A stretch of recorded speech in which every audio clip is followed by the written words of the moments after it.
नमस्कार, मी विदर्भाची लेक. माझे नाव चिंदी. आता मी सिंधू झाले. लोक मला म्हणतात, माई तुम्ही गाणं कसे शिकलात?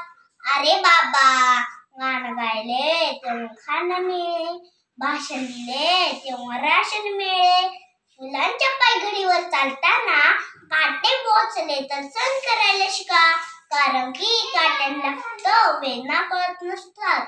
तुम्ही तुमचे पाय इतके घट्ट करा की एक दिवशी तुम्हाला काटेच म्हणतील, आइए वेलकम स्वागतम, हम झुकते हैं तुम चलना सीखो. मी शिकले नाही ना. मराठी 4थी पास, हाफ टाइम 4थी पास. आता मी डॉक्टर आहे. आता डॉक्टर म्हणतात, नाही तुम्ही काय काय केले?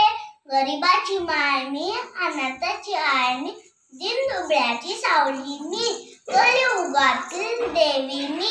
माझ्या वनवासाच्या किती सांगू येतात, शब्दात नाही मांडता येत. माझ्या संघर्षाची कथा, दुःखाचे चढूनवर चढविले अवघड वाटा.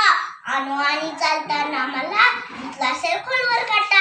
घरदार सुटलं मला पण संसार नाही सुटला. जगाचा संसार केला पण डोक्यावरचा पदर नाही आटला.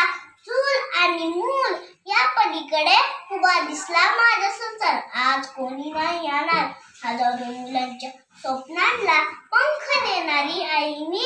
स्वतःचे मूल सोडून काळजावर दगड ठेवणारी आई मी. स्वतःचा संसार मोडला म्हणून अख्ख्या जगाचा संसार मोडला मी. अनाथाची माय मी. हिंदुताई सबका धन्यवाद.